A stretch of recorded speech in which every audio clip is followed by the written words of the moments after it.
Good day, Sir Alex. Ako ulit si Jing at ibabahagi ko naman ang aking karanasan sa kababalaghan noong mga panahong nasa high school pa lang ako. Kung hindi nagkakamali, third year hanggang fourth year high school ako nito. Dahil sa salat sa buhay, Sir Alex, pinanganak na mahirap, nagsisikap kaming magkakapatid para makapagtapos ng pag-aaral. Umalis kasi ang aming tatay noong maliit pa lang kami ng aking kapatid na babae. Kaya si nanay na lang at yung isang kapatid namin na nakakatanda ang kasama at bumubuhay sa amin simula nung maliit pa. Dalawa kami ng kapatid kong babae ang nag-aaral noon. Pagtungtong ng high school, Sir Alex, kayod kalabaw talaga ako. Kung ano-ano na lang ang pinapasok na trabaho, kahit anong sideline basta't makaipon ng pera, magkaroon ng pangtustos sa paaralan ay pinapasok ko talaga. Hindi rin po kasi kaya ng aming nanay at ng kapatid ang lahat ng gastusin sa bahay buhat ng paglalabada lang yung kanyang trabaho habang yung kapatid namin ay nasa construction lang. Pero kahit ganon, kahit papano ay nakakaraos din naman po kami sa araw-araw. So madako na po tayo sa pinakabuod ng kwento. Fourth year high school na ako nito, Sir Alex. At ang pinagkakaabalahan ko noon pagkatapos sa eskwelahan, pagmamaneho ng tricycad sa lugar namin na inaarkila ko lang din sa kapitbahay. Hindi po di motor yun kundi literal na tricycad o padyak, Sir Alex. Yun pa kasi yung uso dati sa lugar namin. Araw-araw pag uwi ko mula sa paaralan ay punta na kagad sa paradahan para maghintay ng mga pasahero. Kada hapon yon, Sir Alex, walang mintis. Simula alas 5 pasado hanggang hating gabi. Sa hapon ay doon lamang ako banda sa amin kasi marami pang mga pasaherong sumasakay papuntang palengke. Pero pagsapit ng mga alas 9 na ng gabi, doon na ako pumupwesto sa may babaan ng jeep upang kahit papano ay makahanap pa rin ng pasahero. Medyo malayo yun, Sir Alex. Kung tatansyahin, nasa mga 30 minutos din na padyakan mula sa baryo namin. May porsyon doon na nakakatakot ang daan dahil maliban sa lubak-lubak, madilim at makipot ito. Bali shortcut siya at dito talaga ang daanan naming mga tricycle driver bunsod ng ito yung pinakamalapit na daanan. Ngunit ng mga panahong yon, Sir Alex, isinantabi ko ang takot na nararamdaman. Kapag ako'y nag-iisa na lang sa napakadilim na daanan, tinitiis ko yan alang-alang sa amin ng kapatid ko upang may baon sa bawat araw. Sabi ko pa, ang takot ay nasa isip lamang. Kung magpapadala ako, magugutuman kami ng kapatid ko. So, eto na nga po. Minsan isang gabi noon, alas 12 pasado, pauwi na ako galing naghatid ng isang pasahero. Todo kayod ang estudyante gawa ng exam namin ng mga panahong yon. Kahit pagod na ng mga oras na yon, masayang masaya, Sir Alex, kasi umayon sa akin ang panahon. Marami akong naging pasahero sa daan simula hapon hanggang hating gabi kung kaya medyo malaki-laki rin ang aking kinita sa pagmamaneho. So nung nasa shortcut na po ako, habang binabaybay ang napakadilim at lubak-lubak na daanan, namataan ko ang isang babaeng naglalakad na mag-isa, nakaputi at pareho kami ng direksyon. Nung nasa ilang dipa na lang ang distansya ko sa kanya, huminto ito at pinara ako. Nakaputi siya ng damit, yung kasuutan, sir, na parang lumang-luma na. So ako naman, kagad din na pumareno kasi sa isip-isip ko pa, dagdag kita pa yon. Tanong ko sa kanya, "Saan po kayo, ma'am?" "Doon lang sa unahan dong, sa may puno ng talisay." Mahinang sagot ng babae na sobrang lamig ng boses, Sir Alex. "Sige po, sakay na po kayo." Sumakay naman ito at umalis na kami. Unang nabatid ko nun, Sir Alex, pagkasakay niya, hindi man lang umuga yung aking tricycad pero ramdam ko na bumigat ito. Hindi naman ako nag-isip ng iba o may mali kasi yung talisay na sinasabi niya May bahay di kalayuan nun at meron ding maliit na ilaw na nagmumula sa maliit na poste roon. So habang binabaybay na namin ang daan, tahimik lang yung babae at diretso yung kanyang pagkaupo. Kumbaga straight yung katawan niya, Sir Alex, at nakatitig lang sa daanan. Hindi talaga ako nakaramdam ng takot kasi tingin ko sa kanya ay normal naman na tao. Kung tutuusin ay malapit lang yung pahahatiran niya. Sabi ko pa nun sa aking isipan, baka natakot lang kasi nga sobrang dilim ng daanan doon, kaya sumakay siya ng tricycad. So habang abala sa pagmamaneho, siguro mga 5 minuto na ang nakaraan nun at malapit na rin kami sa Talisay kung saan siya magpapahatid. Gulat na gulat ako, Sir Alex, at halos mapalundag sa kanal sa gilid ng daan sa kadahilan ng bigla na lang naglaho yung babae sa loob ng aking tricycad. Yumuko pa ako, bumaba at hinanap ko ito kasi baka nalaglag lang, kaso wala na talaga at wala na akong babaeng nakikita. Sa puntong yon, pinaharurot ko na ang aking tricycad. Gusto ko mang tumakbo na lang, iwan ito, kaso hindi pwede kasi hindi akin yon. Ang tao nga naman, Sir Alex, kung nasa impluensya ng takot, napakalakas at maliksi kung kumilos. Totoo yan kasi parang wala lang sa akin ang bigat ng tricycad habang pinapadyak ko ito. Parang kabayo lang, palundag-lundag sa tuwinang tatama sa mga lubak ng daanan. Tuloy-tuloy lang sa pagpapatakbo, pero ng mga sandaling yon sambit na ako ng sambit ng Panginoon. Sapagkat aking napagtanto, Sir Alex, hindi tao ang aking naging pasahero kundi isang multo. Lahat ng balahibo sa katawan, lalo na sa batok, sa sobrang takot ay talaga namang nagsitayuan. Nung makarating ako sa may kanto kung saan may maliwanag na ilaw ng poste, mas lalo akong kinilabutan.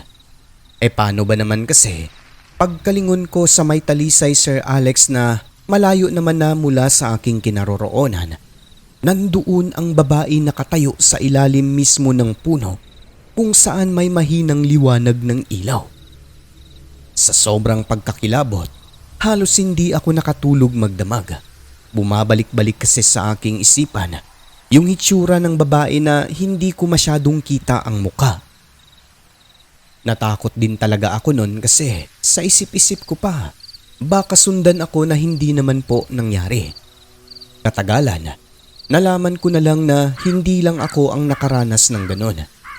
Sabi ng matatanda sa lugar na yon, naulit naman daw yung mga pangyayari dati, matagal ng panahon ang nakalipas. Ayon sa kanila, isa sa residente roon ang pinakitaan din ng multo na yon. Pero ang nakakagulat sa kwento nila, yung taong yun binata pa nang magpakita sa kanya ang multo. So ibig sabihin, ilang dekada na nangyari yun. Matapos ang nakakapanindig balahibong karanasan ko na yon, simula nun ay hindi na talaga ako dumadaan sa shortcut kapag wala akong sakay na pasahero mula sa paradahan.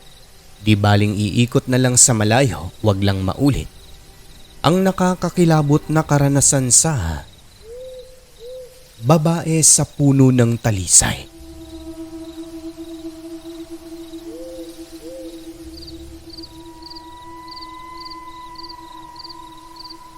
Hanggang sa muli, Jing ng Mindanao.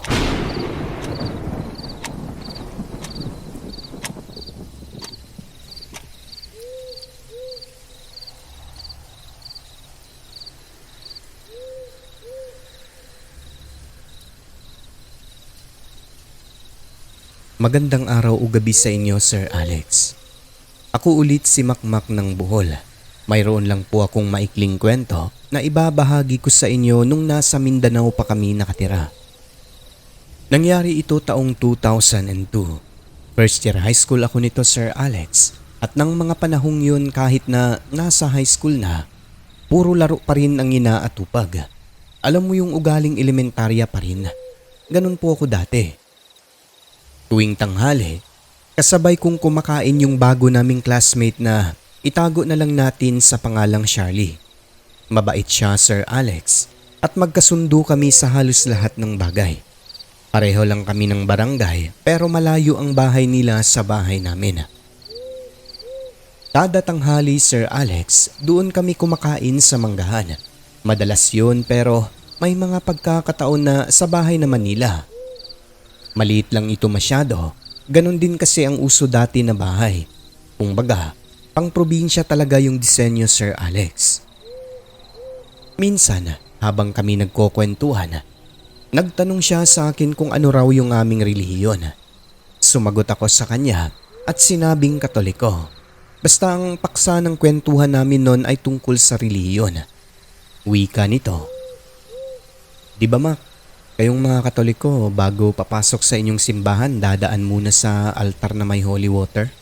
Babasa inyo ang inyong mga daliri bago mag-sign of the cross, di ba? Oo, ganun nga Charlie.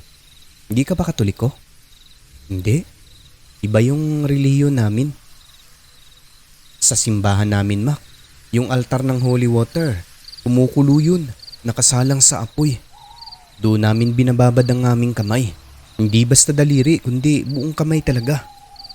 Kung kulang ka sa paniwala sa Diyos namin, mapapasok ka talaga at matatanggal ang mga kuko mo, tulad ng nangyari sa iilang kasapi namin.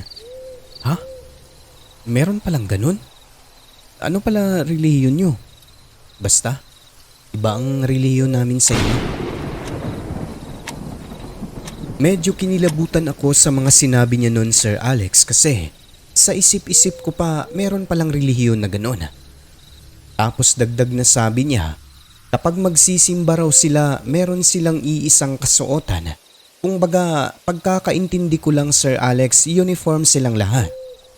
So ako naman, nakikinig lang sa mga kwento niya. Tuwing hapon kada uwi namin, habang sabay na naglalakad sa daan, pagdating sa bandang halos kakahuyan na lang ang iyong makikita, walang kabahay-bahay.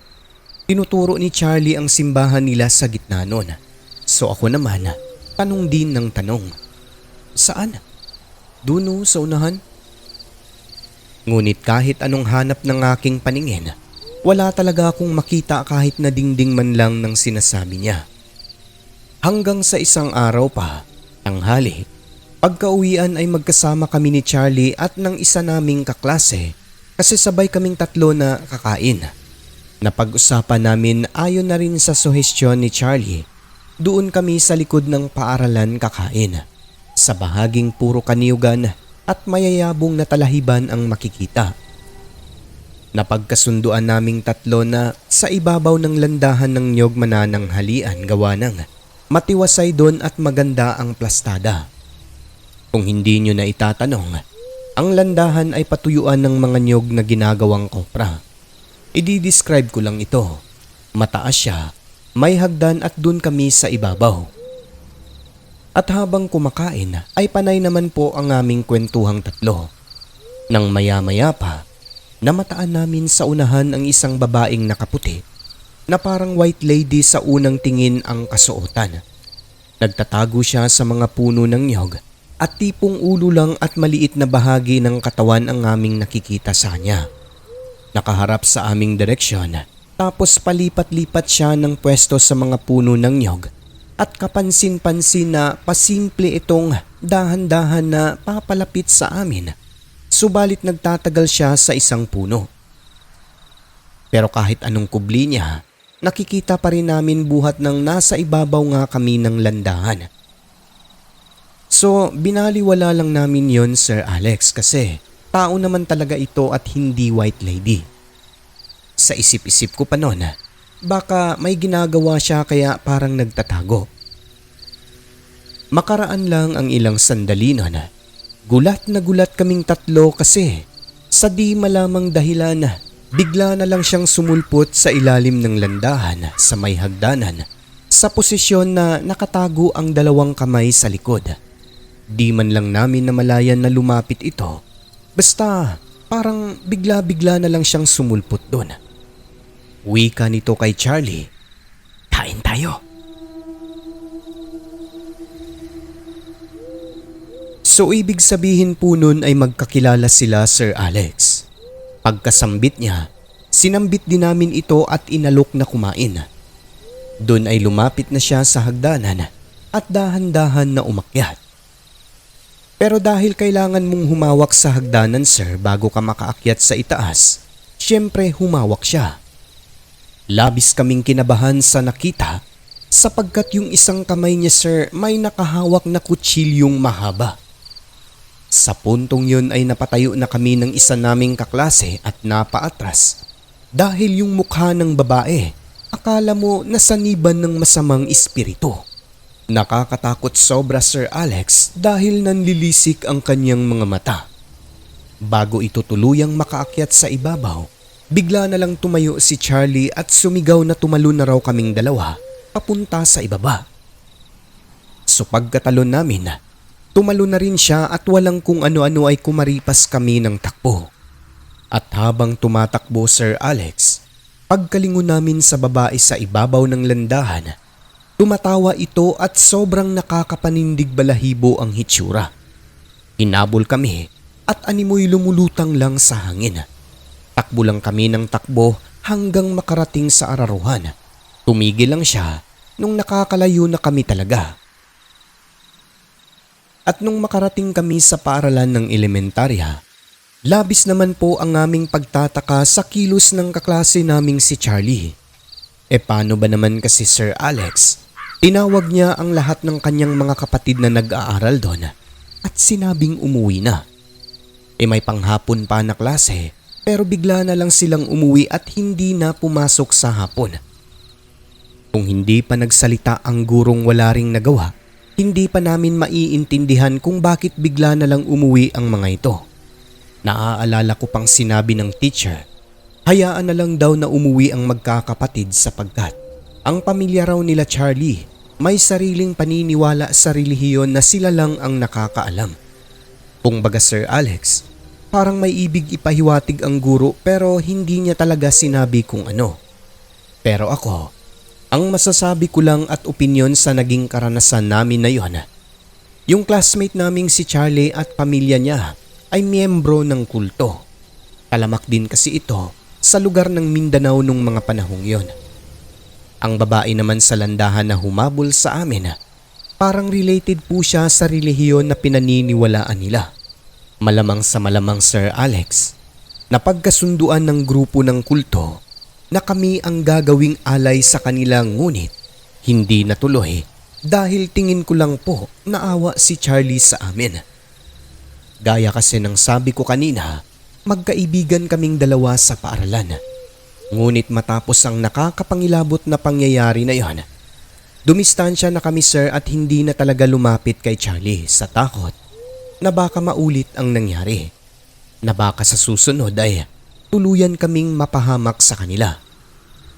At eto pa, yung landahan ng balikan namin ito, tatakatakang hindi na namin matagpuan.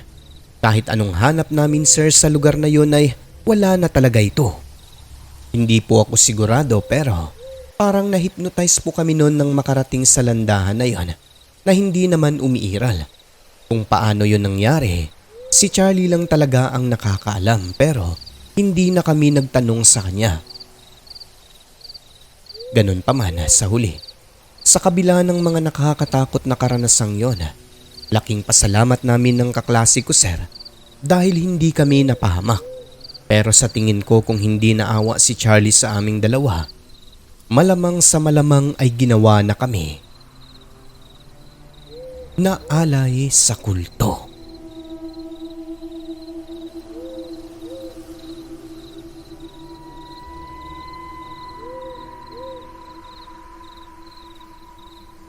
At yun na po ang aking maikling kwento Sir Alex. Maikli lang pero naaayon naman sa tunay na karanasan. Hanggang sa muli, Makmak ng Bohol.